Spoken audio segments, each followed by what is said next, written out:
Muito boa noite. Feliz sábado.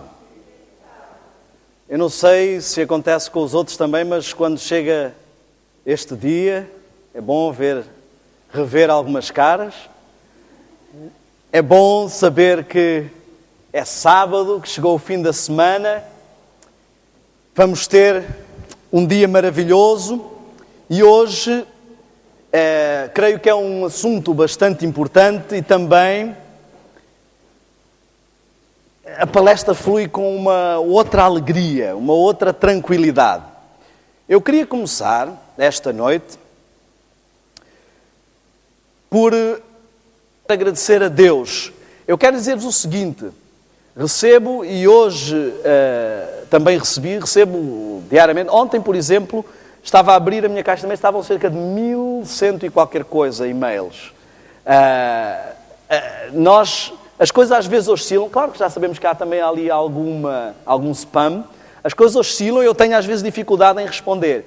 E muitos dos e-mails e das mensagens que recebo no Facebook são pessoas que agradecem pelas minhas palestras. Mas eu quero dizer-vos sinceramente, hoje estava a comentar com a Sara e estava no Facebook uma mensagem que dizia, eu estou a citar, não estou a dizer que concordo ou discordo: irmão, as palestras são espetaculares. Só que dizia as suas palestras. E eu disse assim: sinto-me um ladrão de elogios. Eu quero deixar bem claro, isto é sincero e de coração aberto: estas palestras não são minhas. E não é justo que eu receba mérito por estas palestras.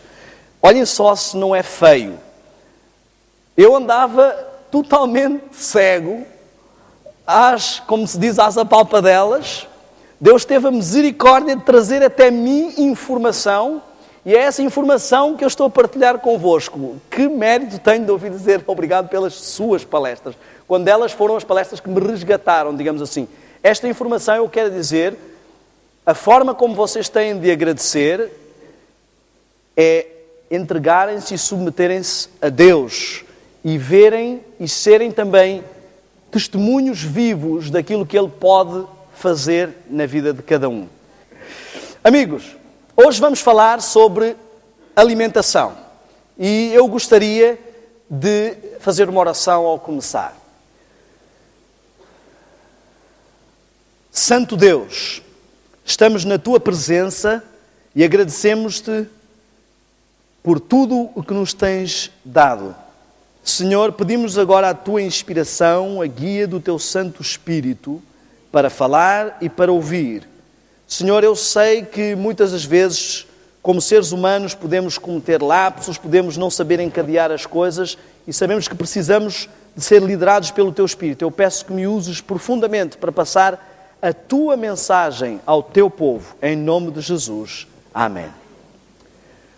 Amigos, hoje vamos andar a oscilar entre várias coisas. Temos um PowerPoint, eu tenho aqui algumas citações e também temos algumas imagens que vamos partilhar. Então vai ser bastante dinâmico. Vou abrir aqui as minhas citações para as ter à mão e vamos começar. A primeira coisa, nós vamos falar então sobre mais um remédio ou agente natural, como queiram chamar, e desta feita vamos falar sobre a água.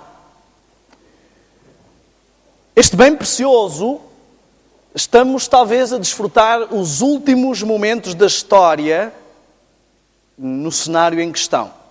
Eu li uma reportagem numa revista muito conhecida no Brasil que dizia drasticamente que em breve as guerras entre as nações não serão por petróleo, mas por água potável.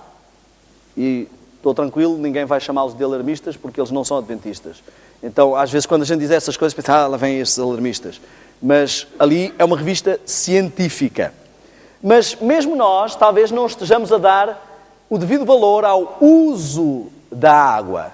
Por isso é que eu pus, o remédio não é só a água, agente natural. Se estiver só ali, o efeito é reduzido. quando nós o usamos convenientemente, o efeito é aumentado. A água é extremamente importante, pois ela está presente no nosso corpo em grandes percentagens. 60% no adulto, 75% numa criança e no cérebro está a 85%.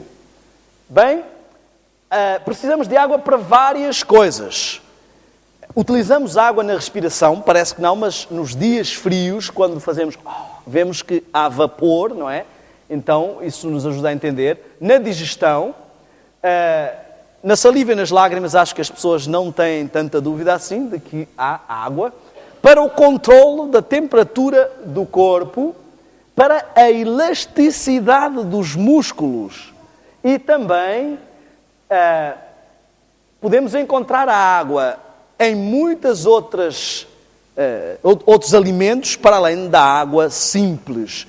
Mas esta água, quando vem só água, ela praticamente não passa por todo um processo digestivo, mas quando traz, ou quando vem água presente nos alimentos, na fruta ou assim, ela tem que passar por um processo digestivo. Então, ingerir de uma forma ou de outra não é exatamente a mesma coisa. É preferível não prescindir da ingestão de água simples e pura. Nós vamos entender porque é que a água se torna tão vital ao nosso organismo e muitas das vezes nós não nos apercebemos da sua importância ou das lacunas. Como é que perdemos água? Sabem que perdemos água pelo suor, isso já sabiam, pelo suor visível. Mas como o nosso corpo tem poros, também há muita evaporação e há o que se chama de suor invisível. E também perdemos muita água assim, sem nos apercebermos. Pela respiração, já falámos aqui, com o vapor de água se nota. Pela urina, acho que também ninguém duvida que perdemos água pela urina. O que às vezes as pessoas não se lembram é que também perdemos água pelas fezes. Então, há várias formas de perder água. Por isso, temos que ter cuidado para não entrarmos no campo da desidratação. As pessoas têm um conceito errado de desidratação. Elas pensam que desidratação é quando alguém está em estado crítico e vai parar ao hospital e tem que levar soro ou assim, não sei qual é o procedimento, talvez outras pessoas saibam. Mas quando a pessoa está num estado escorbútico, vamos dizer assim. Mas um dos principais sinais de desidratação é a sede. Quando sentimos sede, o corpo na realidade já está a dizer atenção, os níveis de água estão baixos. Na realidade nós, tirando em situações pontuais ou com algum esforço ou alguma perda especial de água, não deveríamos sentir sede regularmente ou chegar a sentir sede. Outro dos sinais de desidratação é a urina. Pergunta-se às crianças que cor é o xixi, eles dizem amarelo e nós dizemos muito bem, mas é muito mau. Xixi amarelo ou alaranjado, avermelhado, como em alguns casos já chega, significa que há pouca diluição dos sais e das coisas que se perdem pela urina, há pouca diluição com água. E então é um sinal de desidratação. Outros sinais de desidratação, dores de cabeça, muitas vezes não pensamos, mas a falta de lubrificação da mente e tudo mais, ou da circulação, por haver baixos níveis de água, podemos sentir dor de cabeça. Muitas pessoas que sentem dor de cabeça podem às vezes ter aí o seu motivo. Prisão de ventre, aqueles indivíduos que leem a enciclopédia toda enquanto estão na casa de banho, às vezes não é só um problema comum ou típico. Pode ser que a pessoa não ingira água o suficiente e por isso não há uma lubrificação necessária para essa atividade. Cansaço, como a água lubrifica os músculos, às vezes o cansaço, tanto muscular como mental, pode ser um outro sinal de desidratação. E a pele seca, um sinal talvez já mais notório de que não há água. Imagine que tem que lavar uma pilha de louça. E a meio de estar a lavar a louça falta água. O que é que fazemos? Vemos que a água está a faltar, enchemos um copo e é tudo o que temos de água.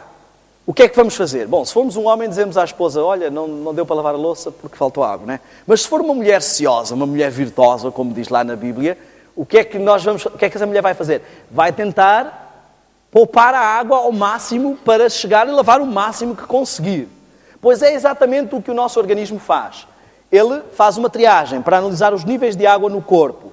Se vê que os níveis de água estão baixos, começa a cortar o excesso ou o desperdício de água nas funções menos vitais. E é por isso que ela depois começa a faltar na diluição da urina, nas fezes ou em outras funções menos vitais. Ela é guardada para as funções mais vitais. Tal como num carro é necessário lubrificar para manter a temperatura, para não queimar as juntas do motor, eu já queimei e sei que não é um cenário bonito, e também no nosso corpo precisamos de água. Agora, muitas pessoas dizem assim, bom, a água está em muitas coisas, então nós podemos ver de várias formas, mas quanto é que precisamos de água bebida, digamos assim?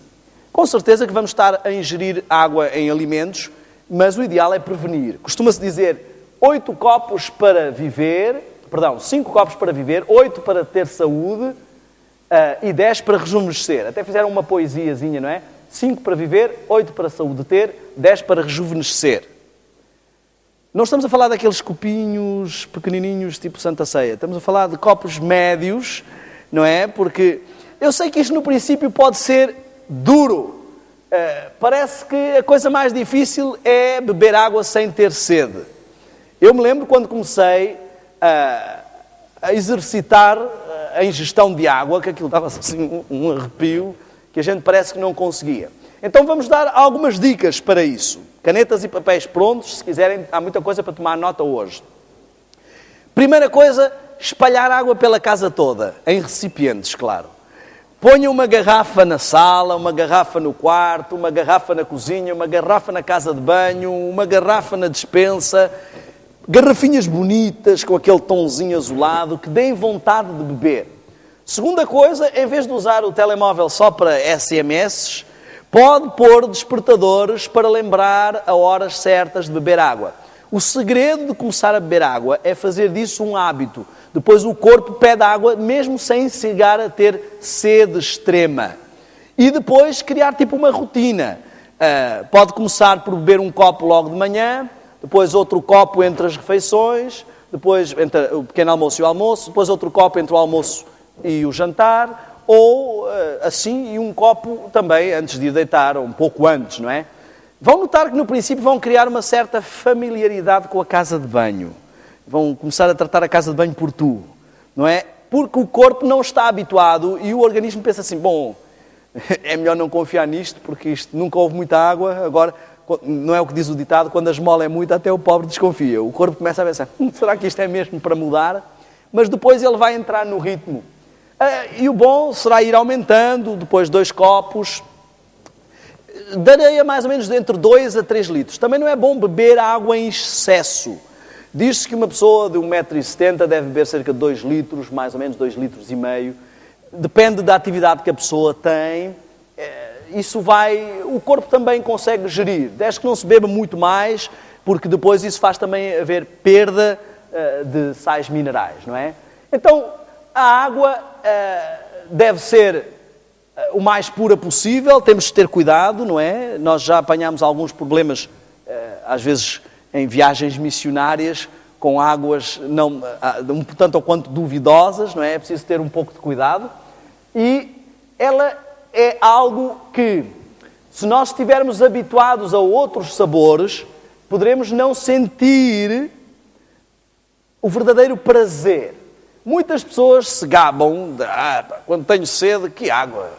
Aqui no bucho alguns só entram cerveja, outros só entram refrigerantes, outros só entram sumos. Eu quero dizer-vos uma coisa. Quanto mais nos habituamos ao sabor doce ou até um pouco mais exagerado dos sumos e refrigerantes, menos prazer temos na água. Principalmente se fizermos isso fora das refeições, não é? A beber muitos sumos a qualquer hora, o paladar não vai ter prazer em beber água simples. Qual é o problema de beber outras coisas em vez de água? Bom, quando comemos uma comida muito salgada ou muito doce, isso dá sede ou mata a sede? dá sede. Ora bem, se o meu problema é sede, perigo de desidratação, o corpo me avisou que está com sede, eu vou lá e bebo um líquido que a base principal da sua componência é açúcar, eu vou aumentar o meu problema de sede. Mas a tendência que há é quando as pessoas vão beber, quando têm sede, naqueles dias de verão, por exemplo, dá-me uma sede daquela, agora se me apetece é um refrigerante gelado. O que é que acontece com esta ingestão? Primeiro, é doce, vai estimular mais a sede.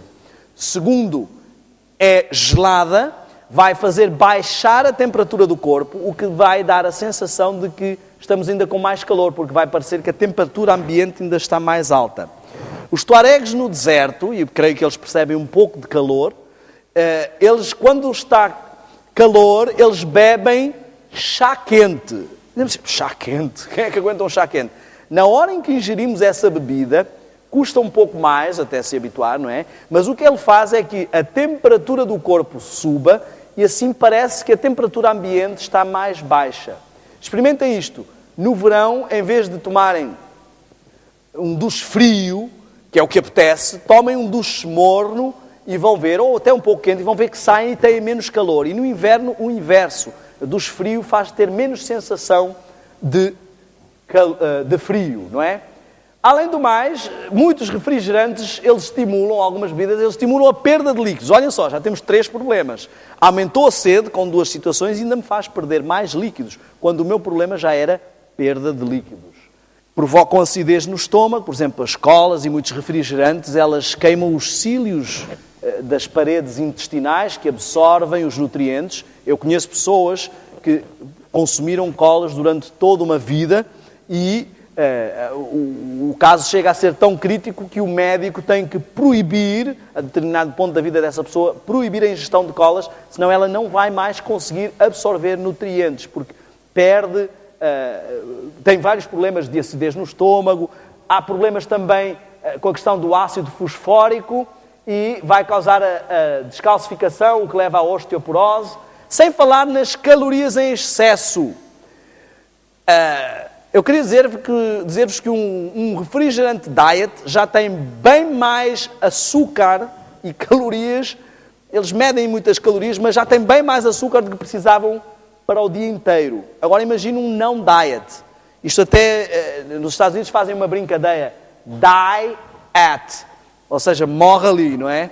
E se nós repararmos, não é estranho, pegamos numa bebida, tiramos coisas em relação ao que essa bebida tem e ainda fica mais cara. Isto faz algum sentido. Se tiraram coisas, não devia ser mais barata. Mas eu digo-vos, a quem estas bebidas matam realmente a sede e a quem essas bebidas realmente engordam. São a quem as vende. Os homens do bar é que vão gostar muito de servir estas coisas, porque quando a gente bebe o refrigerante gelado e doce, no momento... Mas daí a pouco aquilo reage no corpo e temos mais sede. E pensamos assim, olha, estou mesmo a precisar de outro daqueles. E assim vai, e outro, e outro, e outro. E estamos ali e ele está a gostar muito de nos matar a sede, enquanto também enche os cofres e o caixa, não é? Então a água não tem calorias, não é irritante, obtém-se mais facilmente e é barata. Pelo menos mais barata do que os outros refrigerantes ou bebidas. Mas... existem também outras questões polémicas quanto à ingestão de algumas coisas.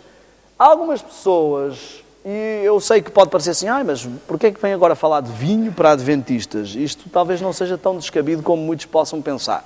Há muitos lugares onde as pessoas acham, e estou a falar de pessoas muitas vezes da igreja, que acham que não há problema, porque às vezes vox populi se diz por aí, que não há problema de ingerir um copinho de vinho à refeição, isso não faz mal nenhum, porque até diz lá Salomão que o vinho alegra o coração e o vinho faz bem ao coração. O que é que acham? O vinho faz bem ao coração, sim ou não?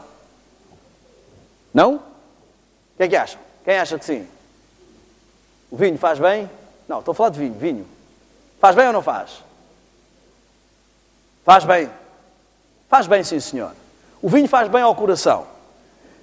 Eis a quantidade de vinho que precisamos beber para ter algum efeito no coração. Agora, vejamos a quantidade de álcool que já ingerimos para ter algum efeito. Agora, porquê é que o vinho faz bem ao coração? Por causa dos fitoquímicos. E onde é que ele foi buscar fitoquímicos? Fito significa o quê? Plantas do reino vegetal. Então, o motivo por que o vinho faz bem ao coração é a uva. Também o sumo de uva faz bem ao coração. E não faz tão mal aos nossos sentidos e ao nosso equilíbrio. Então, na realidade, isto é apenas mais um argumento que as pessoas usam para fazer o que elas gostam. E se nós formos ver, não há nenhuma coisa neste mundo que não faça bem a alguma coisa. O que eu mais me canso de ver é, descobriu-se que o café faz bem a isto, descobriu-se que não sei o que faz bem aquilo. Até a cocaína faz bem a alguma coisa, meus amigos. Então, exatamente. Se nós formos ver, há sempre uma boa propriedade que vamos encontrar nas coisas que fazem mal. Nós temos que ver não é se faz algum bem, é quanto mal faz considerando o bem que faz, não é?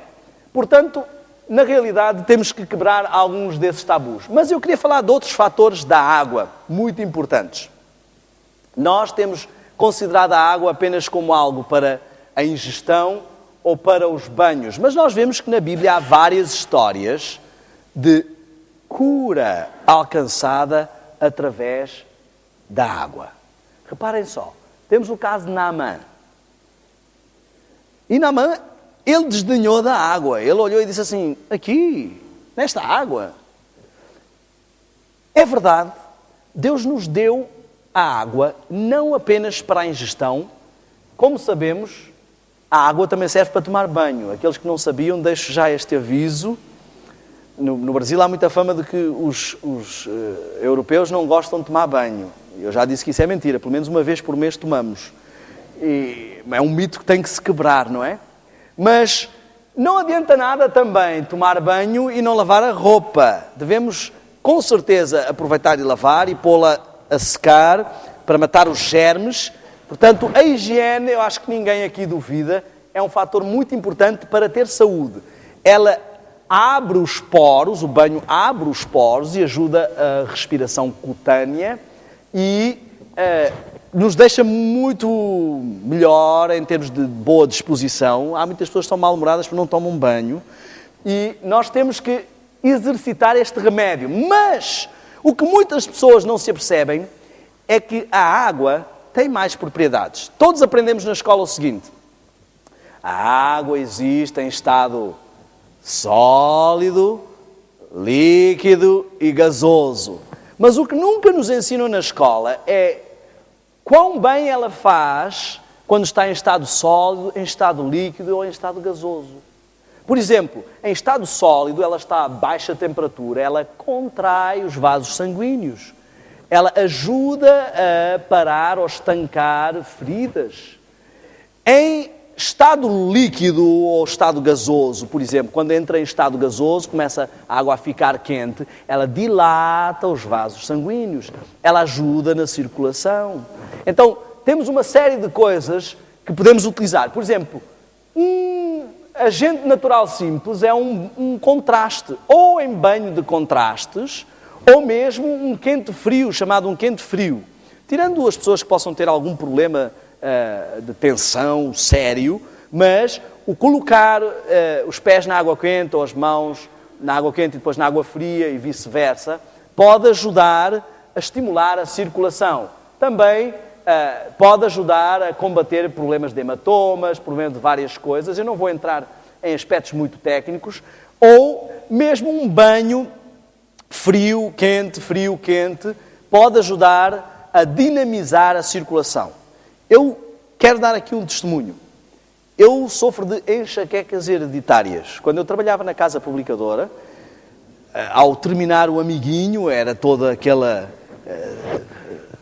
ênfase por causa do final de uma revista, o corpo relaxava e era quase certo que eu tinha pelo menos uma enxaqueca. Eu chegava a ter 2 enxaquecas às vezes na mesma semana.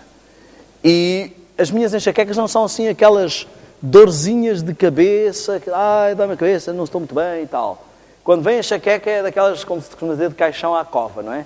Então, começa-me o pé ficar dormente, a dormência vai subindo, todo este lado fica dormente, a boca dormente, a visão fica cortada, começa a ver como um brilho, fica tudo cortado, não consigo processar bem as vozes, os sons, começa uma dor de cabeça intensíssima, ânsia de vómitos, enjoo, e só há um remédio, cama. E ficava arrumado até o dia seguinte. Então, se me desse uma enxaqueca às 8 da manhã, só voltava a trabalhar no dia seguinte, ainda com alguma dor de cabeça. Na altura, receitaram-me uns comprimidinhos assim, da grossura de um dedo, e mais ou menos deste tamanho, que ainda por cima tinham contraindicações porque faziam mal ao coração. E eu, que já era uma pessoa que sofria muito do coração, muito apaixonado, então é complicado tomar um medicamento que faça mal ao coração. Aquele medicamento tirava a maior parte dos efeitos negativos, mas ainda ficava um certo mal-estar e uma dor de cabeça. E chegava ao fim de um tempo, às vezes ele deixava de fazer efeito, tinha que mudar para outro medicamento e alternar. Eu sofria bastante. Cheguei a ter enxaquecas tão terríveis de desejar morrer, literalmente, e eu sou uma pessoa muito apaixonada pela vida, mas o mal-estar era muito grande. Vi até uma reportagem no Discovery Channel de um rapaz que tinha enxaquecas quando fazia exercício e que foi utilizado para fazer vários testes com enxaquecas. Imaginem o que é uma pessoa sofrer assim. Então, ele era tipo uma cobaia, foi levado para um laboratório, tinha um ginásio ao lado, ele ia para lá, batia uma bolinha de basquete, começava a suar, começava a enxaqueca e ia para o TAC, para o scanner, fazer os testes. E quando fui para os Estados Unidos, para a instituição missionária, todos conhecem aqui o Dr. Viriato, que ele está inclusive na divisão e tudo mais, falei com ele sobre esta questão e ele me deu uma dica, e isto quase nem foi uma consulta, ele deu-me uma dica muito simples, ensinou-me um remédio muito simples. Colocar os pés numa bacia de água quente, o mais quente que eu puder aguentar antes de esfolar a pele, não é? Enrolar-me numa manta e pôr gelo na cabeça. Deito-me e descanso um pouco e chega a dar uns 15 minutos, 20 minutos, meia hora e está passado. Sempre com um fator muito importante. Normalmente a minha esposa é que me socorre, porque quando dá o primeiro sintoma, ou começa pela dormência, ou começa pelo brilho intenso. Eu sei que deve haver pessoas aqui que sofrem desse tipo de enxaqueca, e a minha esposa já vem, já me ajuda ali, porque chega um ponto que eu não consigo quase ver. Ponho o setting todo, faço uma oração, porque uma coisa muito importante que nós vimos ontem é que o toque divino através do humano é um fator fundamental. E eu durmo ali um pouco e acordo novo. É como se não tivesse tido nenhuma enxaqueca. Mas um fator fantástico é que diminuiu não só a intensidade das crises, já fui recentemente apanhado por crises em lugares onde não tinha como fazer o remédio, e elas já não são nem, nem 1/10 da intensidade que elas tinham, como diminuiu a frequência entre elas. Eu chegava a ter 2 e 3 enxaquecas por semana, e hoje chego a ficar tipo 1 ano sem ter enxaqueca. E se eu não fizer nenhuma avaria, às vezes uma noite mal dormida, uma palestra mais longa, alguma coisa assim, se eu não fizer avarias, não vem enxaqueca. Há alguns fatores para aqueles que sofrem de enxaquecas. É claro que é verdade que há pessoas que podem sofrer de enxaquecas por problemas de coluna ou outros problemas crónicos que não vão ser solucionados só com a água. Uma coisa também importante que me esqueci de dizer. Ingiro logo que dão os primeiros sintomas também muita água. Normalmente 1 litro de água logo ali. Alguns alimentos, como os laticínios, podem propiciar não só as enxaquecas, como algumas alergias. Conheço muitos casos de pessoas que só de eliminarem isso deixaram de ter alergias. Então, este é um remédio simples. Eu sou feliz, ele não faz nenhum mal ao coração, pelo contrário, até faz muito bem, porque sinto ali muito tratadinho pela minha esposa. E hoje consigo ter uma vida minimamente normal em relação a essa questão das enxaquecas. Então, a água tem realmente muitas propriedades, por questões de hematomas, vários tipos de feridas e tudo mais, a lubrificação da pele também. Eu queria que nós entendêssemos que todo o aparato da água, é caríssimo isto, não é? Olha só, é muito caro fazer este tratamento. Normalmente os tratamentos não é pelo preço, os tratamentos naturais, simples. Não estamos a falar aqui de mesinhas, não estamos a falar aqui de crendices, daquelas coisas, aqueles remédiozinhos que as pessoas vão ouvindo que se faz e tal, como eu ouvi um indivíduo lá nos Estados Unidos que teve a coragem de dizer que alguém lhe tinha dito que eu tinha dores nas costas terríveis e disseram que beber urina pela manhã que acabava com as dores nas costas. Eu disse ao meu amigo, até pode ser que isso seja verdade. Primeiro, eu não o experimentaria. Segundo, se eu experimentasse, não contava a ninguém. Era um testemunho que não ia passar para a frente. Mas eu não estou a falar destas... Eu já vi até uma reportagem na televisão, aqui em Portugal, estava no Brasil, mas vi na RTP aqui, penso que foi na RTP, de alguém que falava e fazia tratamentos assim. Eu não estou a pôr em causa. Mas o objetivo de Deus não é isto. O que estamos a falar aqui é de uma atitude preventiva da saúde. É disto que estamos a falar aqui. De formas de utilização. Este pequeno tratamento com água também pode ser feito preventivamente. Mesmo sem estar a ter enxaqueca, eu posso fazer isso para evitar vir a tê-la. E, como veem, é extremamente barato. Sim. A imunidade também. Isto é um fator muito importante, a água, para as nossas defesas. Bom, da água vamos passar para os sólidos.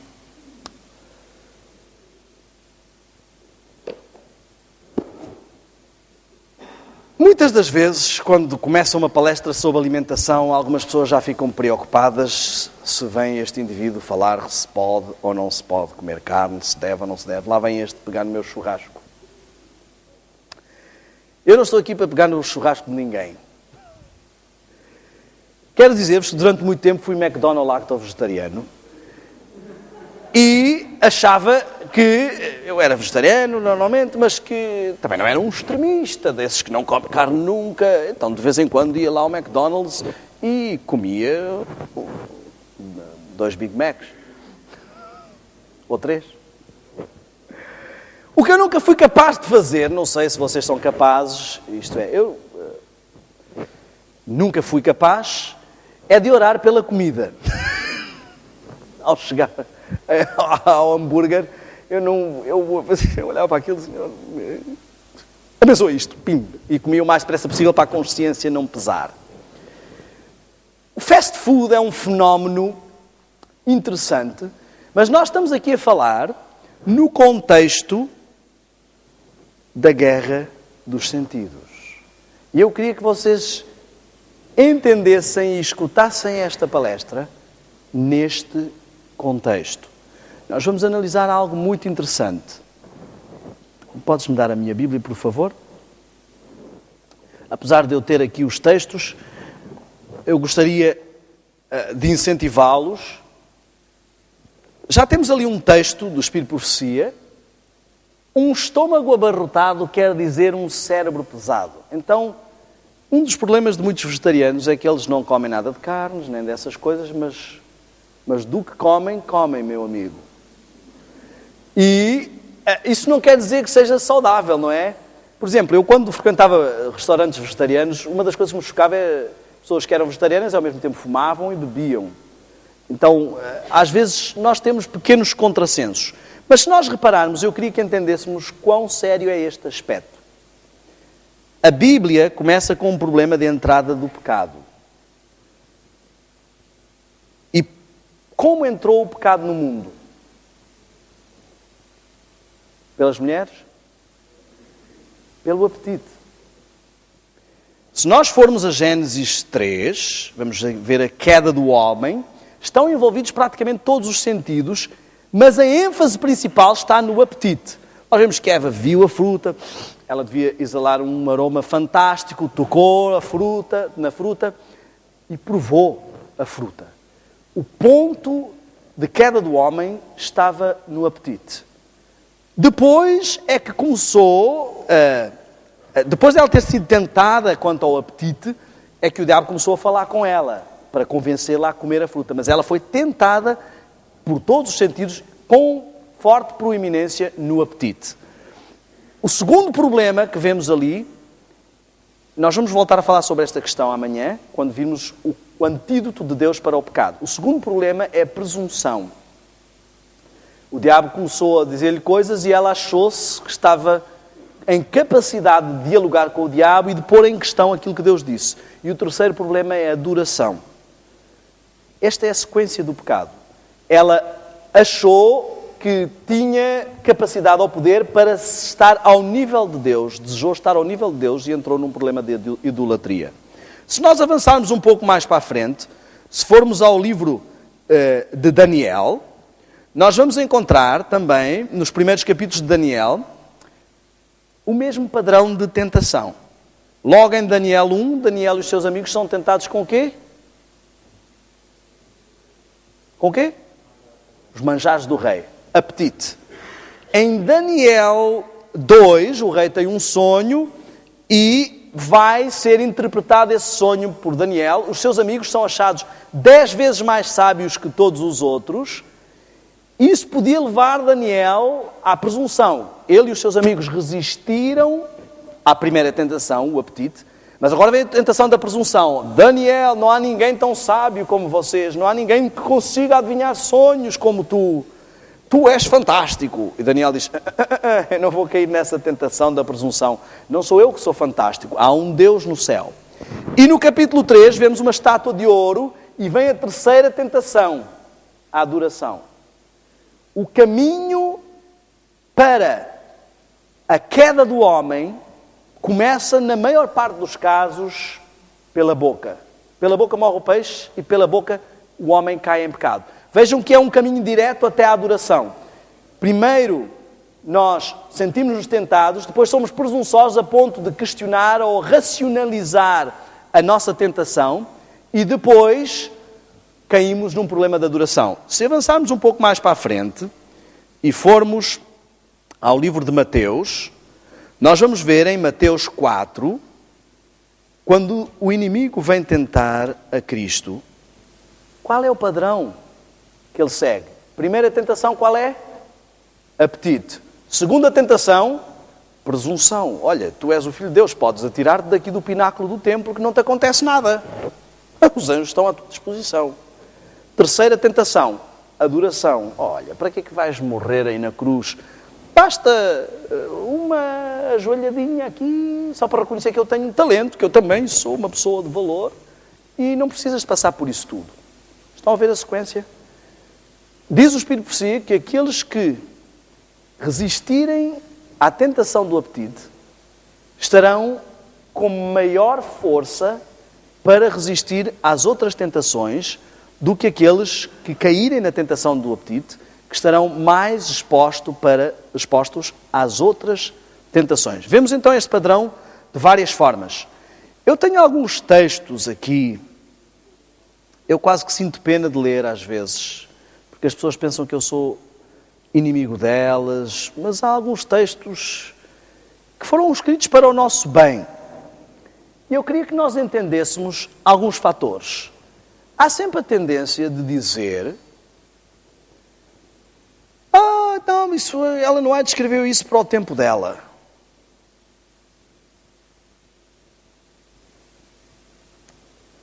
Eu acredito que sim.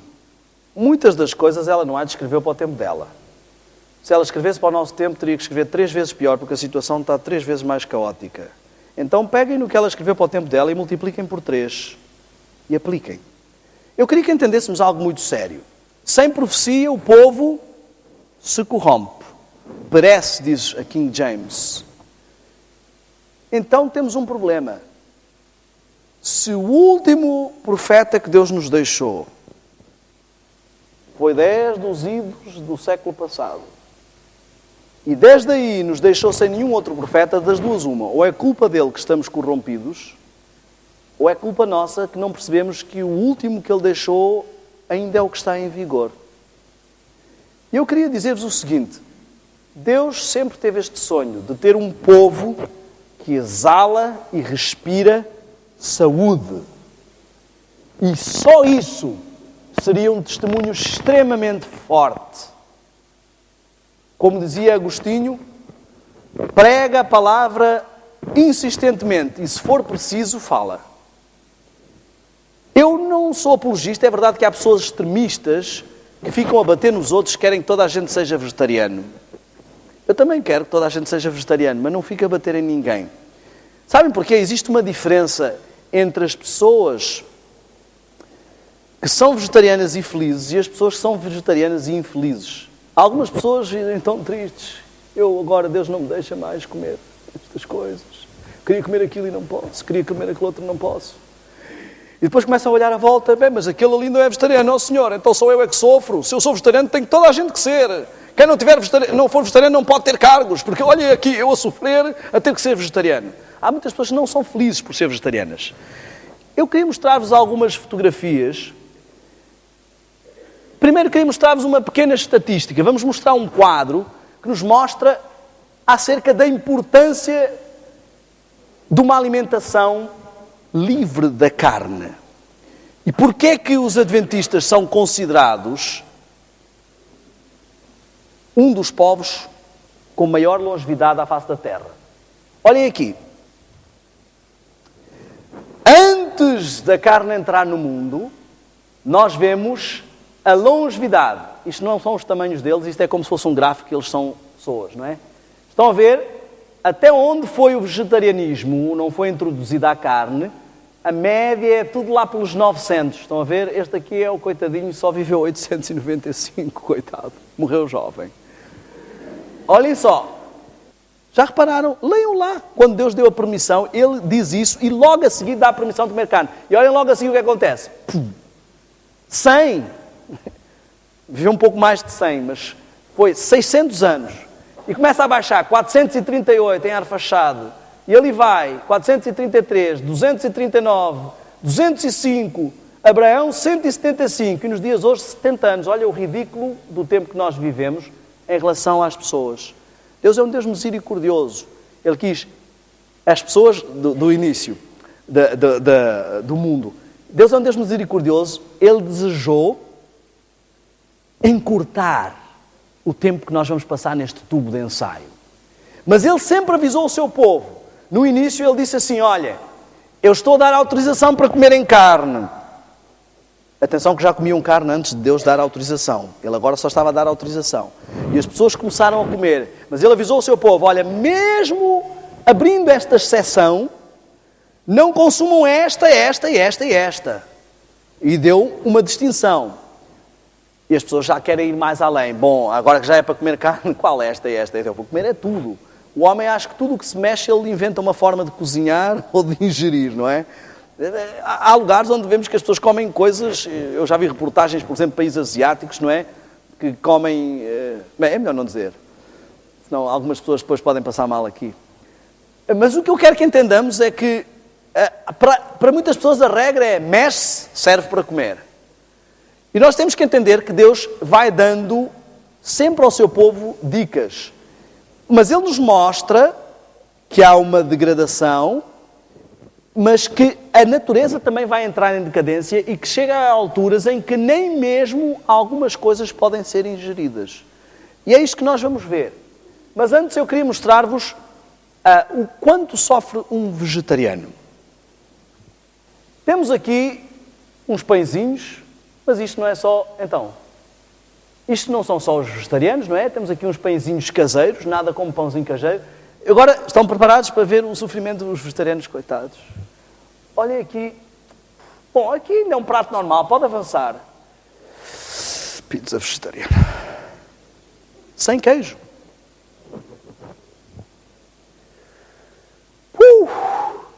Já estou a sofrer, não estão a sofrer ainda? O vegetariano sofre, principalmente quando só vê as fotografias e não pode comer. Eu vou-vos mostrar o exemplo do sofrimento terrível. Aqui uma pizza mais seca, mais dry, mais fina. Vários ângulos de sofrimento. Opa! Espera aí, temos aí um videozinho. Toca, por favor, esse videozinho. É um testemunho do sofrimento de um vegetariano. Que eu queria que vocês... Mommy. Say yes, Mommy. Yeah, Mom. It's good. Coitadinho do vegetariano, vejam. Ele agora vai começar a passar mal. Jojo, pizza? Pizza, Jojo. Ele vai, com certeza, quando puserem esta pizza sem queijo na boca, ele vai dizer assim, ai, que coisa horrível, não tem queijo. Olha, está a passar mal, está a inchar. Estão a ver? Está a inchar. Olha, vê-se, os olhos estão a revirar, eu acho. Estão a revirar assim. Good? Good, mommy. Are you happy? Deve estar a pedir ajuda.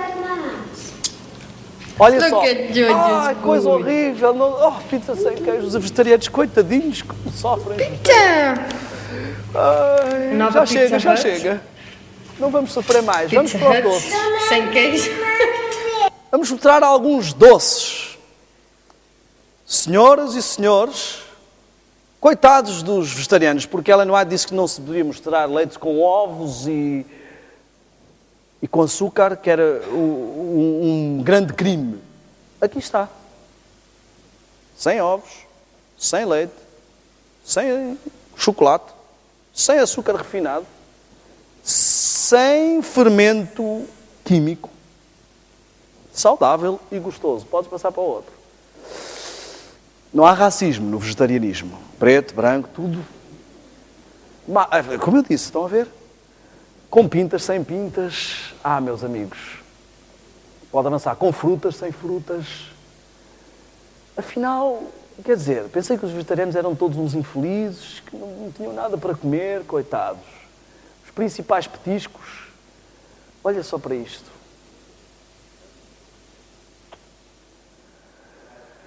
Olha, brigadeiro. Como?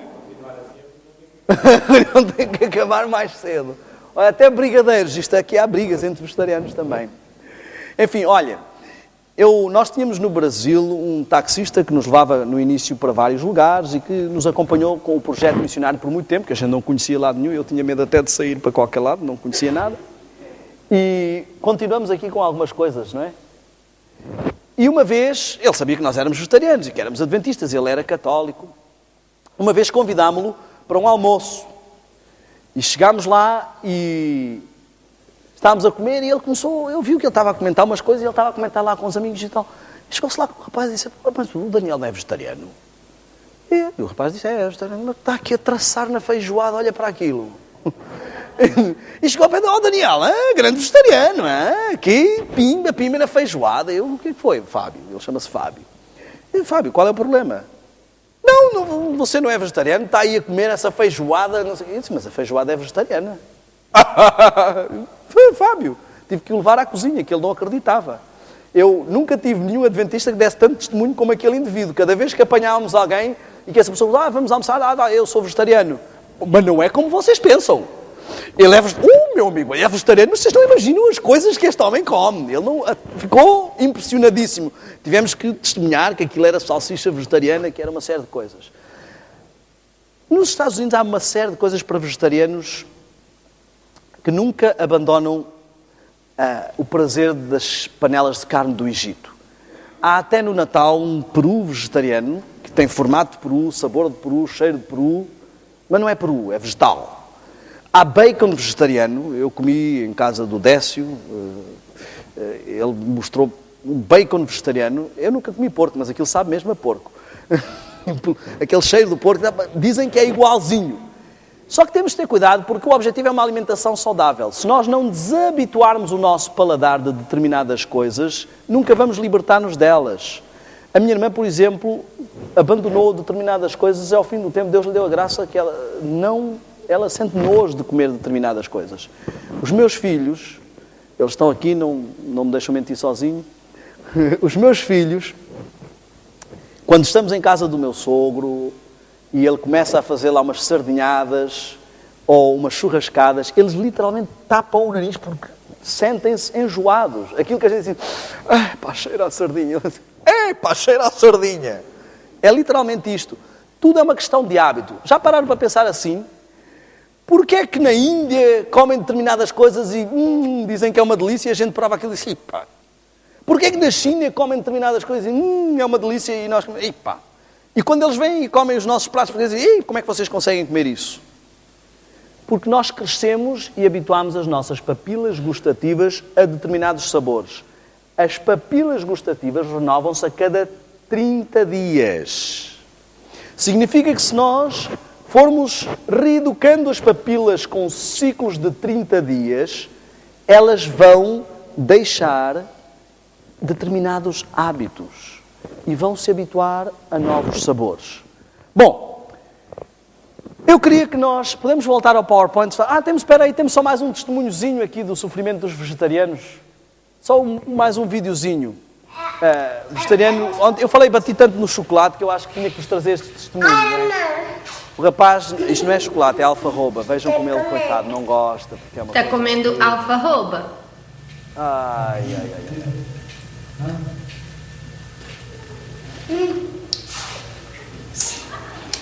Enfim. Good, Jojo. Is it good? Eu fiquei preocupado, pensei que ele ia conseguir meter a mão toda na boca, mas não. Eu quero outro pedaço. Sim. Não conseguiu. Como veem, é verdade, se puser e comer um pouco de alfarroba, há marcas que não são tão saborosas, mas se puser vai parecer que é uma outra marca de chocolate. Claro que se estiver habituadíssimo e viciadíssimo em chocolate, o paladar não vai desabituar-se e não vai sentir tanto prazer. Mas nós, em casa, podemos gradualmente habituá-las. As papilas têm uma dessensibilização, digamos assim, de 10%. Se tiver um pouco, 10% mais salgado ou 10% menos salgado, elas não vão notar. 10% ou a mais ou a menos de doce, elas também não vão notar. Então podemos servir-nos disso para diminuir nos condimentos e tudo mais. Após estas mudanças, podemos fazer ciclos de 3 meses. A cada 3 meses deixar uma espécie de animal. O que eu achei é que é interessante, como eu vos mostrei, no vegetarianismo não há racismo. Mas para os carnívoros há racismo. Eles fazem toda uma classificação. Carne branca, carne vermelha, é só racismo. Fazem diferenças. Uma das coisas que eu tinha problemas às vezes ao ir comer é que eu chegava e dizia: olha, tem alguma coisa que se coma sem carne? Ah, sim, tem aqui estas coxinhas de frango. Dizia, não, sem carne. Ah, sem carne? Ah, sim, tenho aqui esta pastéisinhos de bacalhau. As pessoas elas fazem toda uma classificação. Os meus filhos classificaram daquilo de uma forma muito simples. Fomos à casa da família em Brasília e queriam dar-lhes carne e diziam: não, obrigado, nós não comemos bicho morto. Portanto, ficou logo simplesmente classificado, não é? Se gritou ao morrer, já não entra para o nosso prato. Depois, portanto, primeiro abandonar a carne vermelha, após 3 meses abandonar o frango e essas coisas, após 3 meses o peixe, depois ficando uns 3 meses com uma dieta ovo-lacto e depois abandonar, então, finalmente, entrar numa dieta 100% vegetariana. Muitas pessoas falam sobre a questão das vitaminas, da B12, o grande mito da B12.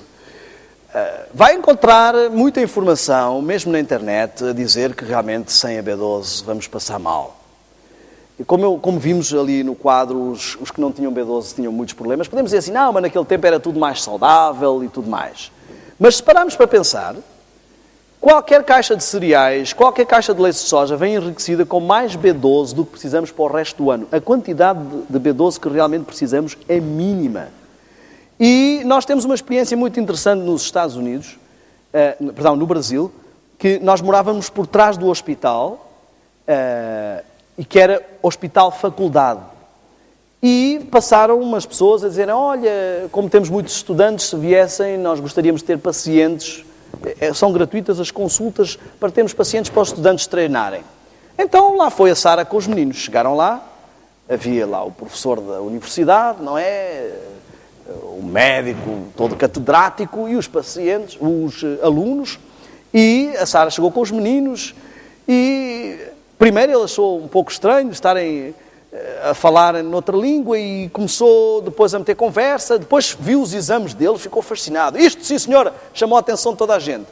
Isto, sim senhora, é que é, olhem para estes exames aqui e tal, hemoglobina 13, estes meninos quase se não fossem crianças pediam para darem sangue e tal. Mamãe, diga aqui a todos estes alunos o que é que os meninos comem. Quando a Sara disse que eles eram vegetarianos, o homem até tremeu nas pernas, começou a dizer, bom, não é bem assim e tal, então vamos ter que receitar aqui uns suplementos. A Sara disse, mas uns suplementos, mas porquê uns suplementos? Não, porque o manual diz que os vegetarianos têm muitas carências, então temos que dar suplementos. Mas doutor, eu não vou agora dar suplementos aos filhos só porque o manual diz. Eles têm que estar com alguma carência. Não, eu vou mandar fazer outros exames. Mandou fazer os exames, vieram melhores que o primeiro. E ele passou a chamar a Sara de mãe teimosa, não é? Porque, enfim, achava que ela... Só que não havia como refutar, não é? Não havia como refutar.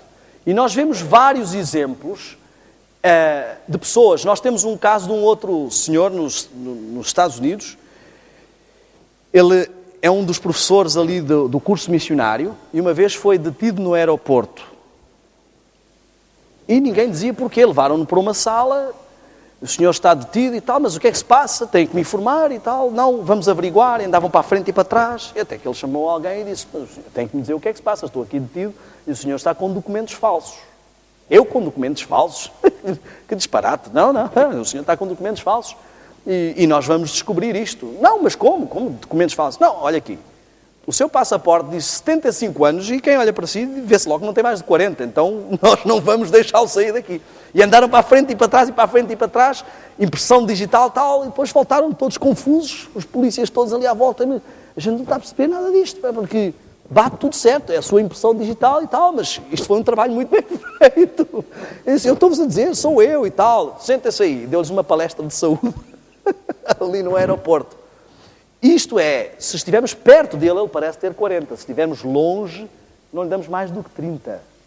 Muitas pessoas podem dizer assim, mas eu conheço muitos vegetarianos que eram vegetarianos e morreram aos 30, morreram aos 40. Nós, cientificamente, não comparamos casos que não são comuns. O que temos de comparar é o mesmo caso. Se essa pessoa viveu até aos 120 sem ter uma alimentação saudável, até quanto teria vivido se tivesse uma alimentação saudável? É isto que nós temos que ver, não é comparar um caso com o outro, porque há processos diferentes. Um estômago abarrotado quer dizer um cérebro pesado. E aqui entra o ponto onde eu quero fechar esta nossa questão.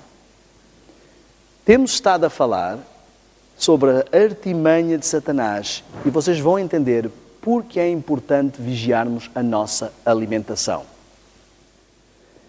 Quando temos uma digestão complexa, vocês já repararam que às vezes depois do almoço dá aquela moinhazinha e tal, porque o cérebro dispensa circulação para o estômago, para todo o corpo, exato. Todo o corpo dispensa para o estômago, exatamente. Mas, como falta uma afluência normal de sangue no cérebro, dá aquela dormência. Quanto mais complexa a digestão, mais tempo o cérebro está abaixo do seu melhor potencial. Se vocês repararam, Daniel e os seus amigos foram achados o quê? 10 vezes mais sábios. Porque a sua mente estava 10 vezes mais liberta para raciocinar. Muitas pessoas não se apercebem, não é só abandonar a carne. Comidas muito condimentadas, muitos doces. O açúcar em excesso pode causar um processo idêntico ao do álcool, há uma fermentação. Todas estas coisas podem aumentar grandemente o nosso processo digestivo. E isto afeta a nossa vida espiritual. Agora, o interessante é que, normalmente, aquilo que aumenta o processo digestivo também hiperestimula as nossas papilas gustativas, ou seja, hiperestimula o tálamo e o hipotálamo. Estão a ver como voltamos a ter o mesmo problema? Hiperestimula o processo hormonal. Olha só, tudo o que nos diminui a força física enfraquece a mente e a torna menos capaz de discernir entre o bem e o mal. Ficamos menos aptos para escolher o bem e temos menos força de vontade para fazer aquilo que sabemos ser justo. Há mais de 100 anos que Deus já disse isto ao seu povo. Nós temos que entender que o Senhor quer que nós desfrutemos de uma vida plena. Reparem, às vezes entramos na subjetividade.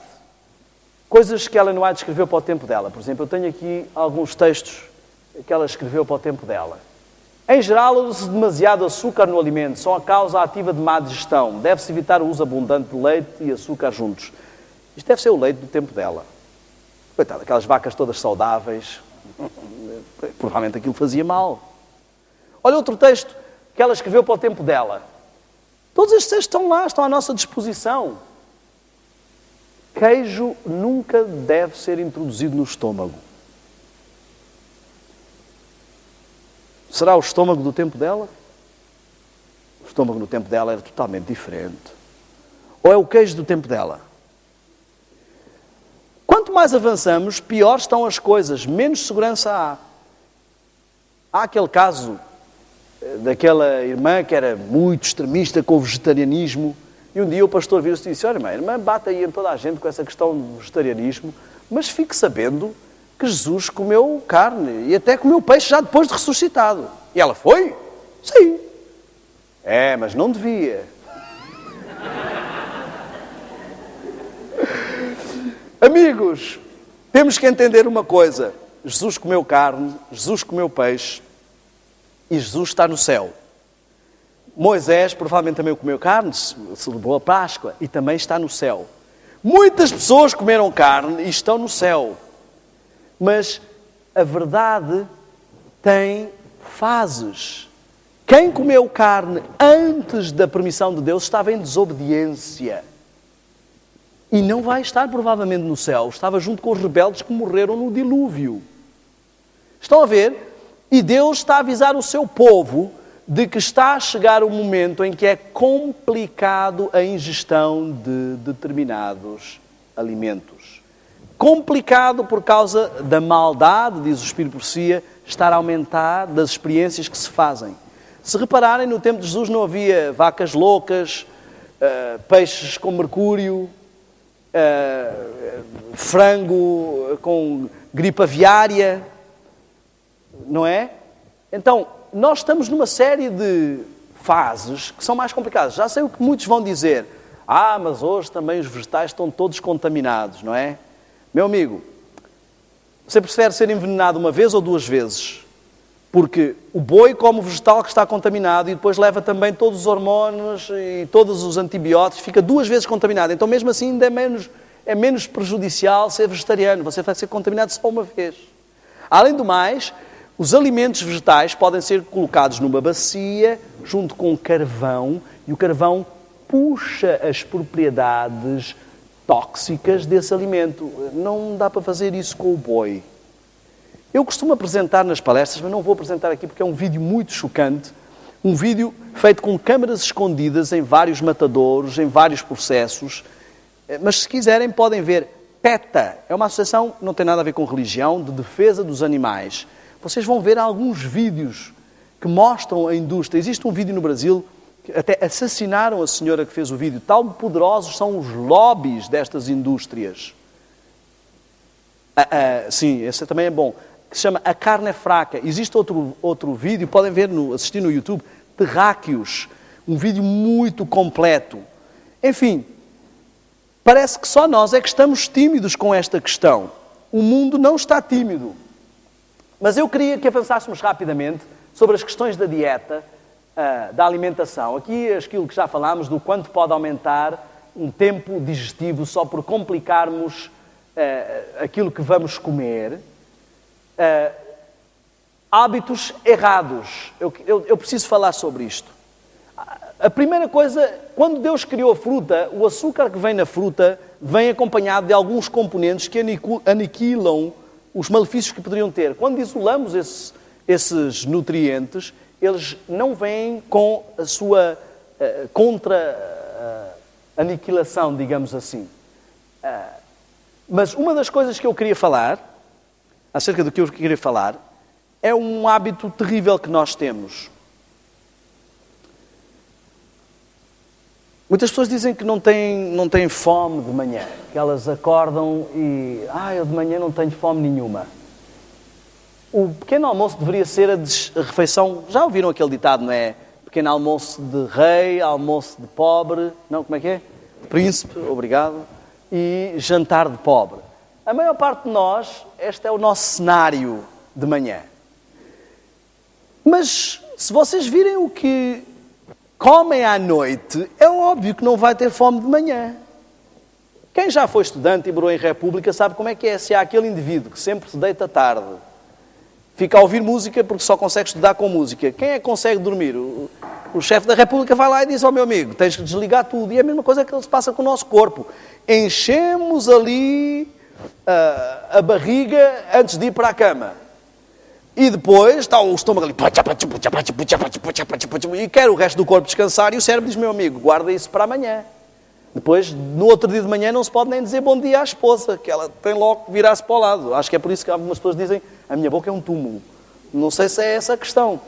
É óbvio que aquilo está tudo fermentado ali no estômago e não vai haver fome de manhã. Então começamos a inverter valores. A maior parte das pessoas come bem à noite e de manhã não tem fome. Eu costumo dar uma dica muito simples. O pequeno almoço e o almoço vão para o estômago. O jantar vai diretamente para aqui, meus amigos. Nem passa pelo estômago. Então, muito cuidado, porque às vezes as pessoas fazem dietas loucas. Só de ter atenção ao jantar já iriam diminuir metade dos problemas. Não deveríamos comer a menos de 3 horas antes de ir para a cama. E para muitos vou dizer algo chocante. Não estou a recomendar que o faça já, não vamos fazer extremismos. Eu mostrei vários passos. Eu sei que há muitas pessoas que dizem assim, não, irmão, mas eu estou-me a tornar vegetariano. É? Sim, há 20 anos que estou neste processo. Temos que dar passos ativos, nem passos extremistas para ir demasiado depressa, nem passos extremistas para ir demasiado devagar. Mas nós em casa fizemos algo que vai chocar alguns aqui. Eliminámos a 3ª refeição.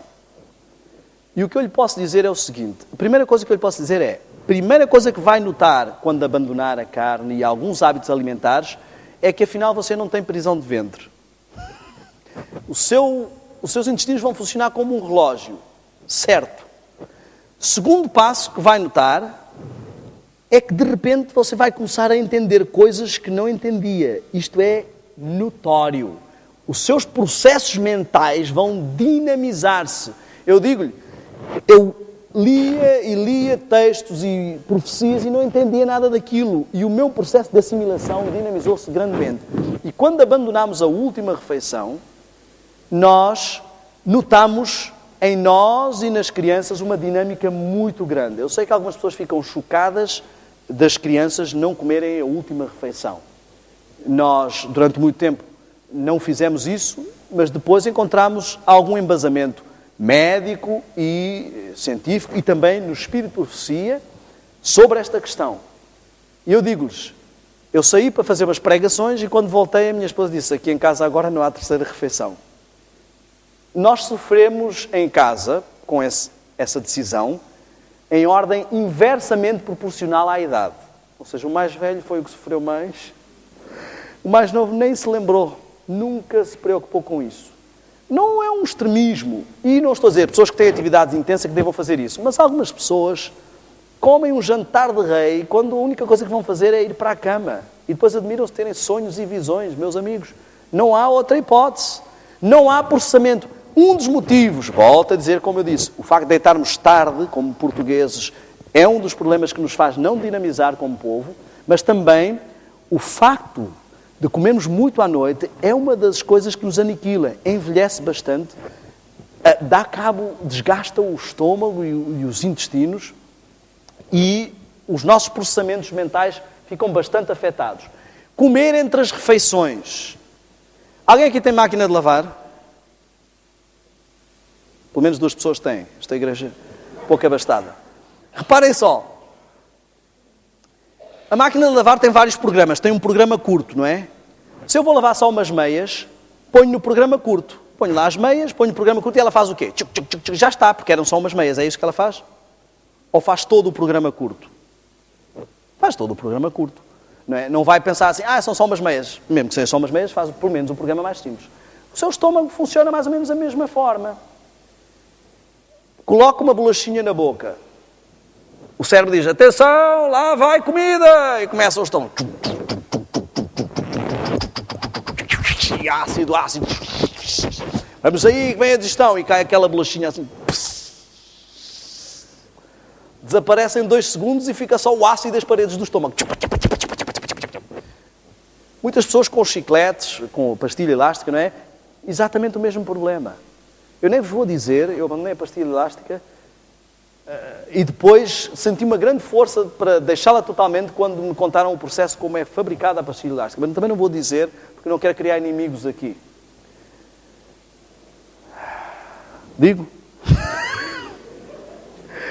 Não sei se deixo-os desavisados. Reparem, o que eu quero dizer é que o estômago não vai dizer assim, é só um chocolatinho. Até porque às vezes uma pequena comida pode ser muito processada, pode ser uma digestão muito difícil. Ele vai fazer pelo menos o programa mínimo. Um dos problemas de comer frequentemente é que, olhem como é raciocínio muito simples. Se eu tenho uma máquina de lavar que lava uma vez por semana e a minha vizinha tem uma máquina de lavar igual, mas que lava 7 vezes por semana, a máquina dela é 7 vezes mais desgastada que a minha. Isto é óbvio. E uma pessoa que está frequentemente a comer, olhem o que é que o diabo quer desta última geração. O cérebro dispensou energia e circulação para o estômago. Não está no máximo da sua capacidade. Acabou a digestão, o cérebro vai começar a pensar, vamos lá dar mais trabalho, para ele não estar no máximo da sua capacidade. Essas pessoas nunca chegam a ter dinâmica mental. Nunca chegam. Elas passam a vida com o seu lóbulo frontal abaixo do máximo da sua capacidade. Não têm discernimento, não têm força de vontade, são dominadas pelo apetite. Quanto mais comem, menos vontade têm de parar de comer e mais querem comer. Bom, outro hábito nefasto é beber à refeição. E um dos motivos porque não conseguimos, posso falar à vontade, que eu era daquelas pessoas que não conseguia comer sem beber. Porque as glândulas salivares ficam preguiçosas e depois elas têm necessidade de ser ajudadas.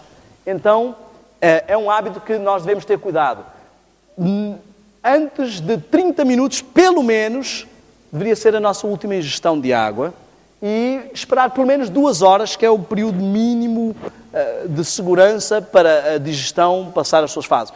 O que acontece é que o estômago é organizado e se eu estou ali com os alimentos e com a água, primeiro os alimentos vão ficar ali, cachaplof, até se resolver a água. Ele primeiro vai resolver os líquidos, depois é que vai passar aos sólidos, não é? Então, a digestão se torna mais complexa. Bom, amigos, o que acontece hoje na nossa sociedade é que há uma inversão na pirâmide alimentar. Aquilo que devíamos comer mais é o que comemos menos e aquilo que devíamos comer menos ou deixar é o que comemos mais. E, obviamente, que assim não gozaremos de boa saúde. O envelhecimento precoce está por trás de muitas coisas, com uma alimentação rica, ao nível, às vezes, das drogas e muito mais. Outro fenómeno bem visível do problema da alimentação hoje são as hormonas. A maturidade, as estatísticas mostram que por volta de 1850, as moças atingiam a maturidade por volta dos 16 anos e hoje isso está a acontecer por volta dos 11. Hoje, eu diria 1995. Eu diria que a coisa tende a ser ainda mais drástica. Porquê? Porque os alimentos são extremamente ricos em hormonas e isso afeta também o nosso corpo. Enfim, antigamente ser vegetariano era assim. Mas hoje já vimos que não é tão difícil assim. Reparem, eu não vou sequer falar sobre aquela história de que os animais carnívoros têm os dentes assim e os animais herbívoros não têm dentes para isso. O intestino do animal carnívoro é 10 vezes o comprimento do seu corpo. Portanto, a carne... do animal carnívoro é 3 vezes. Portanto, a carne entra e sai logo. A de um herbívoro é 10 vezes. Portanto, a carne entra e fica lá... Daí, sabem que a carne é boa para a memória. Daí a 10 dias você ainda se lembra do que é que comeu. Olhem só, eu nem vou sequer falar destas coisas. O que eu quero mostrar só alguns textos muito simples. Há aqui alguém que namora? Sei que há ali... mais alguém que namora aqui? Não, pois... não oficialmente. Namorados aqui? Só vocês? O que é que se passa com esta igreja? Tantos jovens? Reparem, ele já prometeu casar, alguma coisa assim? Não! Estão a ver os efeitos da carne? Eu digo-vos. O rapaz não tem discernimento. Olhem só. Se eu namorar com alguém e disser assim, vocês vão casar? Vamos. É para breve? É para breve. Quando? Daqui a 100 anos. É para daqui a 100 anos? Vocês vão dizer o quê? Essa pessoa, é para breve isso? 100 anos. Vamos ver alguns textos. Primeiro vamos ver o que é que nos é advertido quanto ao futuro, quanto àquilo que está para vir. Olhem só. Manteiga e carne são estimulantes, têm danificado o estômago e pervertido o gosto. Os nervos do cérebro são entorpecidos. Olhem só como é claro aqui. O apetite animal fortalecido. As coisas eternas não têm sido discernidas. Têm entorpecido o que é espiritual e devocional. Satanás tem triunfado facilmente pelo apetite. Estão a perceber? Agora olhem aqui quão breve. Isto foi escrito há mais de 100 anos. Não haverá segurança no uso de ovos, leite ou manteiga, por as doenças nos animais estarem aumentando na mesma proporção da impiedade entre os homens. Toda a criação animal gemerá com as doenças. Deus está a avisar o seu povo. Não há mal nenhum nos ovos. Não vou dizer como, quando eu andava na escola de artes, havia lá uma frase pintada na parede, fora com a exploração das galinhas, quem quiser ovos que os ponha. Eu não vou dizer nada disso. Os ovos em si não fazem mal nenhum. Só que, claro, nada em excesso, mas podem até ser benéficos. O que eu estou a dizer é que Deus avisa o seu povo dos perigos que estão para vir. Meus amigos, eu vou ser bem franco convosco. A coisa não vai ficar melhor. O cenário não vai melhorar. As pessoas estão a ficar viciadas em carne. São preciso 10 vezes mais plantação do terreno para criar gado do que para criar vegetais. Se as pessoas fossem vegetarianas, não teríamos problemas de fome no mundo. Para criar 1 quilo de carne, se gasta 10 vezes mais água do que para uma plantação normal. Porque as pessoas estão viciadas nesta questão. Nós estamos a aproximar-nos de um tempo complicado. Toda a dinâmica mental vai ser necessária para a época que se aproxima. Se no passado houve pessoas que comeram outros tipos de alimentos, mesmo sendo do povo de Deus, temos que ter o discernimento de Daniel. Chegou a Babilónia e viu, o caso agora é crítico. Temos que estar super atentos. E nós temos que compreender que estamos num momento crítico. Temos que contar com toda a nossa dinâmica mental. Não podemos dar-nos ao luxo. O tempo que vamos enfrentar, amanhã nós vamos falar sobre o quadro profético e vamos entender isso. O tempo que vamos enfrentar exige dos cristãos, exige dos adventistas, mais do que qualquer outra época. Diz lá a Bíblia, um tempo de angústia o qual nunca houve. A dinâmica que é preciso nesta geração, ao mesmo tempo, a geração está mais conspurcada, a sociedade está mais conspurcada do que em qualquer outra época, mas de nós é exigido mais do que em qualquer outra situação. Estamos num momento terrível. Os jovens, houve o jovem que orou, foi na quarta-feira, não foi? Ele falou exatamente sobre isso. Nós estamos expostos a coisas que os nossos pais nem nunca sonharam. A pornografia está a um clique de distância. Pode pôr qualquer palavra que quiser no Google e vai encontrar sempre 1 ou 2 fotografias que não seriam o melhor. Nós estamos bombardeados por todo lado. Precisamos de toda a dinâmica. Deus precisa de Daniel e de José hoje. Testemunhos vivos. E este é o apelo que eu quero deixar. Conhecereis a verdade e a verdade vos libertará. O apelo do povo, para o povo de Deus, da parte de Deus, é que abandonemos mais e mais estas coisas. Os animais estão doentes e, participando da sua carne, plantamos as sementes de enfermidade em nossos tecidos. Sujeitamos-nos às mudanças num ambiente doentio. Somos expostos a epidemias e doenças contagiosas, dominantes. O organismo não se acha em condições de resistir ao mal. Amigos, eu faço um apelo esta noite. É um apelo racional. Vocês já viram aquelas paisagens lindas do céu? Tudo verde.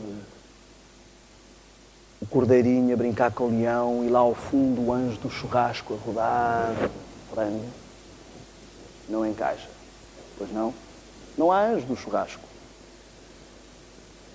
Nós somos um povo que foi chamado para ser a cabeça. Os espíritas estão a passar à nossa frente. O Dr. Samuel Ribeiro teve uma experiência muito interessante no avião. Estava um homem a fazer jejum ao seu lado. E ele perguntou, o senhor por acaso é cristão? Até pensou que ele fosse adventista. Ele disse, não, eu sou satanista. Nós estamos a jejuar pela desunião das famílias. Vegetarianos, firmes na devoção, firmes no jejum. É assim que estão os inimigos do povo de Deus. Vemos aí Madonas, Xuxas, Rolling Stones, Tina Turners. Até o Einstein, coitado, era vegetariano. Viu-se que faltava muita B12 para ele conseguir fazer todos aqueles cálculos, coitadinho. E nós? E nós? Eu faço este apelo. Faça uma experiência. Gradualmente. Experimente. Hoje em dia não é como no passado. Deus pôs à nossa disposição e o Espírito por si nos avisa disso. Quanto mais aumentassem os problemas, mais Deus aumentaria as alternativas, meus amigos. Se não há alternativas hoje, eu não sei quando é que vai haver mais. Basta irmos a um... Eu não estou a falar de produtos biológicos e gastar dinheiro com muitas coisas. Produtos saudáveis, alimentos saudáveis. Mas há muitas alternativas para quem quiser começar a dar os primeiros passos. Este é um apelo. Faça só a experiência. 6 meses. Experimente gradualmente ir avançando e veja a sua dinâmica. Note especialmente o seguinte, a sua dinâmica espiritual. E agora lhe pergunto, se nós temos à nossa mão, ao nosso alcance, algo que pode dinamizar a nossa vida espiritual e não utilizamos, como é que Deus vai encarar isso? Eu penso que o prémio que Deus tem reservado para nós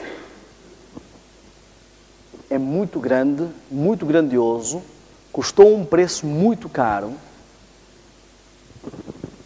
e não vale a pena correr riscos de não ter discernimento e compreensão das coisas espirituais para avançar. Faça uma experiência. Está na vossa mão. Eu reenfatizo o meu apelo dos 40 dias de jejum sem lixo. Tiveram aqui uma série de noções sobre o lixo. Amanhã nós vamos entender uma coisa. Nós vamos ver o quadro profético, as profecias que Deus deixou de uma forma simples e prática. O meu objetivo amanhã é como quando falei da música, o meu objetivo era que os que não são músicos entendessem. Amanhã o meu objetivo é que aqueles que não percebem de profecia entendam. De uma forma bem simples e prática. Nós vamos ver o tempo em que estamos e a importância de sermos como Daniel, de sermos como Josué e de vigiarmos as avenidas da alma. Este é o meu apelo. Unam-se como igreja, deem-se força uns aos outros, não se critiquem, não fiquem um vendo quem faz, quem não faz. Eu quero dizer uma coisa, amanhã vamos almoçar todos juntos, não é? Se a sua decisão é continuar a comer carne, se a sua decisão é comer determinadas coisas, não precisa fazer como em algumas igrejas que às vezes estamos, comemos e bebemos e o irmão, quando me vê, põe, não precisa ficar preocupado. Eu não estou preocupado, não fico chocado, nem escandalizado com o que os outros comem. Não se preocupe tanto em esconder de mim como em o que Deus está a ver. Eu, como digo, no Brasil havia umas frases que eu gostava muito nos carros, dizia assim, vou cuidar da minha saúde, porque da minha vida já muita gente está cuidando. Então, eu não estou aqui para cuidar da vida de ninguém. Eu estou aqui para dar umas dicas que notei, que foram úteis na minha vida e na minha família e que eu acredito que vão servir para a sua. Mas eu digo-lhe uma coisa, as primeiras decisões parecem difíceis, mas quando começa a bola de neve a crescer, começamos a embalar e vemos que há ânimo espiritual.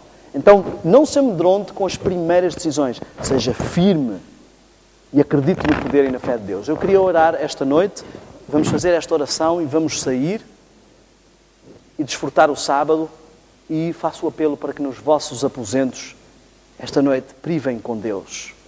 e preparem-se para tomar decisões sólidas. Vou convidar aqueles que puderem se ajoelharem.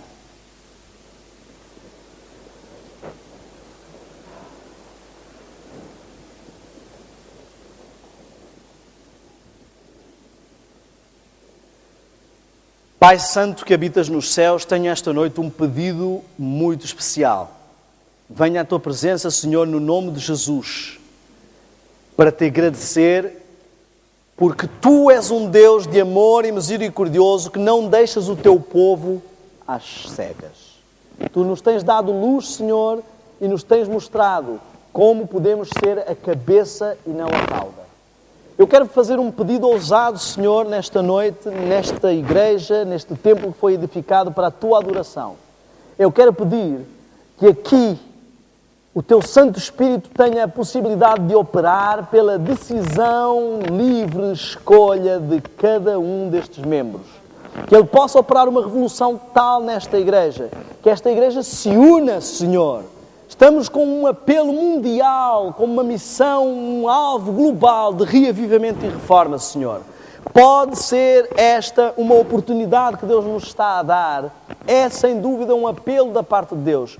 Que esta igreja, Senhor, busque a união, busque o reavivamento, busque a reforma.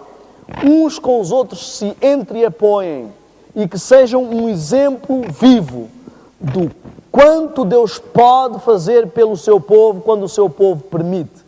Que seja uma luz que brilhe, um testemunho de uma igreja diferente, dinâmica, que cumpre a sua missão, que cumpre a pregação do Evangelho, que cumpre um testemunho, que as pessoas olhem e vejam que o Senhor é Deus, que existe um Deus, que há um Deus poderoso que guia e conduz o seu povo. Eu peço esta bênção especial por cada um dos que estão aqui. Tu sabes, Senhor, que eu criei amizade e laços com cada um, só de os ver aqui todas as noites. E é com carinho que eu peço isso no nome de Jesus, não porque haja méritos em mim, Senhor.